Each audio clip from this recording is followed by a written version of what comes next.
जय श्री राधे, जय श्री कृष्णा। आप सभी का श्री ज्योतिष केंद्र में हार्दिक स्वागत है। आइए आज की प्रश्नोत्तरी में प्रवेश करते हैं। आज की प्रश्नोत्तरी में बहुत ही सुंदर प्रश्न आए हुए हैं, तो आज के प्रश्नोत्तरी में चर्चा करेंगे। आप सभी का बहुत बहुत स्वागत है और आज की प्रश्नोत्तरी पूरा अंत तक देखें, जिससे कि आपको भी ज्ञात हो जाए कि आज के प्रश्नों में क्या उत्तर प्राप्त हुआ है। तो जानते हैं आज के प्रश्नोत्तरी में क्या सारांश निकल रहा है। तो उससे पूर्व आपसे निवेदन है कि यह वीडियो अच्छा लगे तो आगे शेयर करें और जो YouTube पर नए हैं वो सब्सक्राइब अवश्य करें, और जिससे कि ये जानकारी आपको और भी नई जानकारी प्राप्त होती रहे समय समय पर। तो चलिए प्रारंभ करते हैं। आज के प्रश्न क्या हैं। आज के प्रश्न ये है कि पहला प्रश्न है कि आज जो ग्रहण के विषय चर्चा चल रही है कि आज का ग्रहण है या नहीं है तो अपने भारत में कितना मान्य है या कितना मान्य नहीं है, तो इस विषय पर जो प्रश्न आया हुआ है। दूसरा प्रश्न है कि स्वप्न में यदि बालक और जल सर्प दिखाई देता हो तो क्या संकेत प्राप्त होता है, इसका क्या रीजन है, क्यों दिखाई देते हैं और इसका क्या समाधान है। बहुत सुंदर प्रश्न है। चलिए तीसरा प्रश्न बताते हैं कि तीसरा प्रश्न किसी ने किया हुआ है। किसी ने कहा है कि गुरुजी हमारे ठाकुर जी गिर जाने के कारण उनके बाजू में चटक चुके हैं, बाजू में जो है चोट आई हुई है, इसमें क्या कर सकते हैं अब। लेकिन हम ठाकुर जी को छोड़ना नहीं चाहते, हमारे ठाकुर जी प्रिय हैं, लेकिन अब क्या करें। ठीक है। अब चौथा प्रश्न है कि सोमवती अमावस्या कब है, किस दिन पड़ रही है, इस बार सोमवती अमावस्या किस दिन पड़ रही है।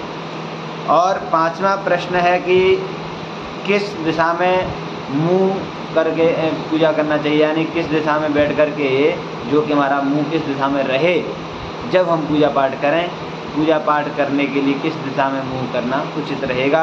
यह प्रश्न आए हुए हैं। प्रश्न और भी है सारांश, लेकिन अभी मुख्यतः इन्हीं प्रश्नों पर चर्चा करते हैं। चलिए आज के प्रश्नों पर प्रारंभ करते हैं। आज का पहला प्रश्न जो था वो ये है कि आज के ग्रहण के विषय में चर्चा करने पर। तो देखिए आज का ग्रहण का जो समय है, आज जो ग्रहण पड़ रहा है रात्रि में पड़ रहा है, चंद्र ग्रहण है, परंतु इसका भारत में कोई भी दोष मान्य नहीं है। इसमें अपने भारत में केवल इसका उपछाया का अंश थोड़ा सा प्रभाव पड़ेगा, परंतु उससे हमारे भारत में कोई सूतक दोष आदि का कोई इसमें दोष नहीं है, या स्नान आदि करने का, पूजा में कोई रुकावट करने का ऐसा कोई भी ऐसी समस्या नहीं है। परंतु अविरल छाया उपछाया के रूप में थोड़ा सा अंश के रूप में छाया मात्र से ही दिखाई देगा, परंतु ज़्यादा समय तक उसका प्रभाव नहीं है। और अपने भारत में सूतक का कोई भी इसमें प्रभाव नहीं है, अर्थात कोई भी कार्य करते रहिए, इसमें सूतक का कोई भी दुष्प्रभाव, इसमें सूतक मान्य नहीं होगा। ग्रहण का किसी भी प्रकार का कोई दुष्प्रभाव नहीं होगा। चलिए आज का जो सूतक, आज का चंद्र ग्रहण है, इसका हमारे भारत में कोई भी प्रभाव नहीं है, परंतु विरल छाया यानी उपछाया के रूप में थोड़ा सा अंश मात्र इसकी छाया पड़ेगी। अन्य देशों में इसका पूरा प्रभाव रहेगा, लेकिन अपने भारत में पूरा प्रभाव बिल्कुल नहीं है। अपने भारत में पूरा प्रभाव जो रहेगा वह चंद्र ग्रहण 28 अक्टूबर 2023 को अमावस्या की पूर्णिमा, जो कि शरद पूर्णिमा बोलते हैं, उस दिन पूर्ण रूप से अपने भारत में इस वर्ष चंद्र ग्रहण का प्रभाव रहेगा। केवल 28 अक्टूबर 2023 के दिन शरद रात्रि वाली रात्रि में इसका चंद्र ग्रहण का प्रभाव रहेगा पूरी वर्ष में, और कोई भी पूरी वर्ष में ग्रहण नहीं है। ठीक है। अब चर्चा करते हैं दूसरे प्रश्न की। दूसरा प्रश्न क्या है, तो आइए अब दूसरा प्रश्न है, स्वप्न में बालक जल सर्प दिखाई देता हो तो ऐसा क्या प्रभाव है, क्यों दिखाई देते हैं, तो इसके विषय में आपको बताना चाहते हैं। देखिए सर्प, जल और बालक यदि किसी को दिखाई देते हैं तो इसमें कारण ये है कि पितृदोष का प्रभाव जिस घर में होता है उस घर में सर्प, बालक और जल दिखाई देता है, और इसके पितृदोष के कारण ही ये सब होता है। यदि हमारे घर में पितृदोष है तो जल, बालक और सर्प जरूर दिखाई देते होंगे, और ऐसा माना जाता है कि यदि ये दिखाई देते हो तो पितृदोष का ही संकेत रहता है। लेकिन अब इसका निवारण क्या है? इसका निवारण है कि पितृदोष की शांति कराएं। यदि विधिवत रूप से करते हैं तो परमानेंटली हमेशा के लिए वो उसका समाधान हो सकता है, और यदि घरेलू उपाय करना चाहें तो उसके लिए भी उपाय हैं।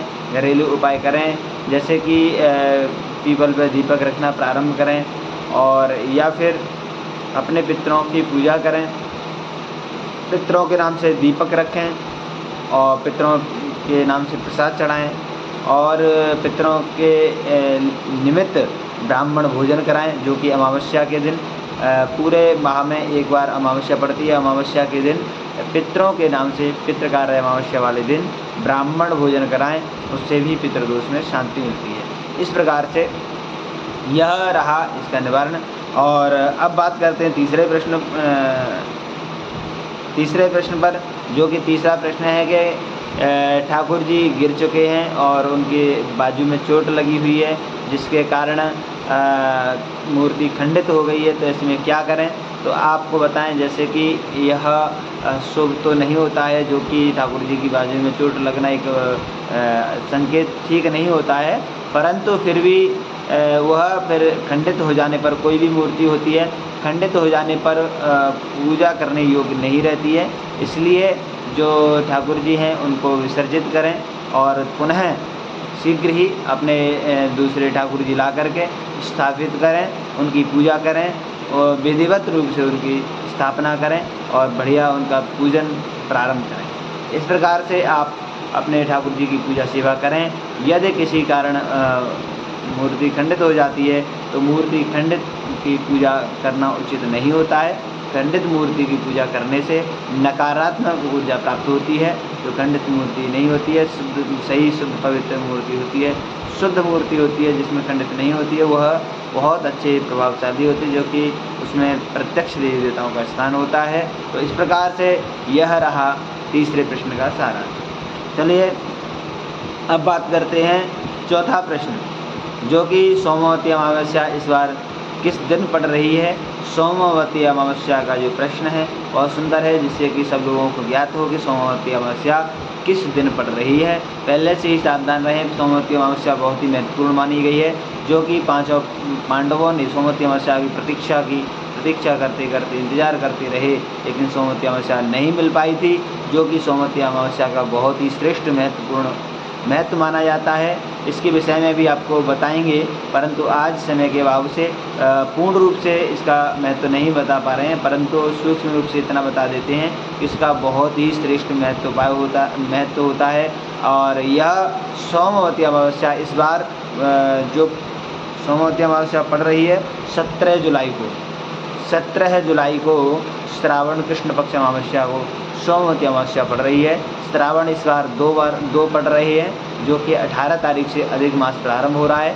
उसी से एक दिन पहले 17 तारीख को सोमवती अमावस्या पड़ रही है। तो यह भी बहुत ही संयोग कारक है, जो कि श्रावण का महीना, ऊपर से सोमवती अमावस्या, तीसरी बात अधिक मास का विशेष महत्व हो जाता है। तो इस वर्ष श्रावण का इस बार बहुत ही श्रेष्ठ महत्व रह गया है।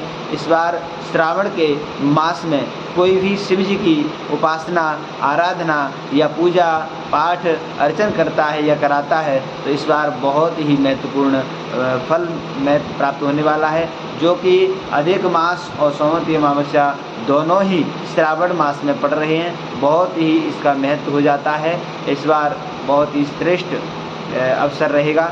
अगर कोई महामृत्युंजय कराता है या पार्थिव शिवलिंग बनवाता है या शिवार्चन कराता है, तो इसका बहुत ही श्रेष्ठ फल मिलने वाला होता है। तो आइए, यदि किसी को कराना है तो आप स्क्रीन पर दिए गए नंबर से संपर्क भी कर सकते हैं, जो कि महामृत्युंजय जप करा सकते हैं, पार्थिव शिवलिंग का निर्माण करा सकते हैं, जो कि 1.25 लाख पार्थिव शिवलिंग बनते हैं, और शिवार्चन वगैरह करा सकते हैं। इस प्रकार से शिव जी की आराधना पूजा पाठ करा सकते हैं और कर सकते हैं।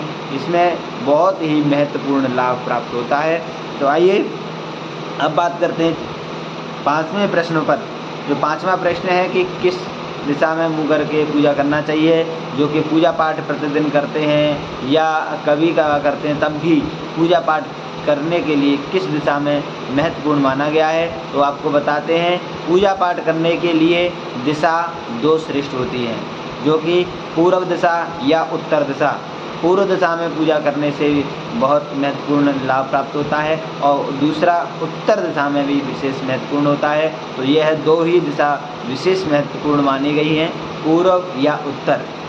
पूर्व या उत्तर में मुँह कर करके पूजा करना चाहिए, यह विशेष महत्वपूर्ण लाभदायक माने गए। इस प्रकार से आपको ये जानकारी बहुत ही अच्छी लगी होगी, हमें विश्वास है। यदि आपको अच्छी लगी है तो ये वीडियो अधिक से अधिक आगे शेयर करें और लाइक करें। अपना प्रश्न कमेंट में ज़रूर करें, आपके प्रश्न के अनुसार आपके प्रश्नोत्तरी में आपका उत्तर दिया जाएगा। तो आपका प्रश्न का इंतज़ार हो रहा है, आप अपने प्रश्न को कमेंट बॉक्स में ज़रूर लिखें और जो हमारे यूट्यूब में नए हैं वो यूट्यूब को सब्सक्राइब अवश्य कर लें। जय जय श्री राधे। आज के लिए इतना ही। जय श्री कृष्णा, जय श्री राधे।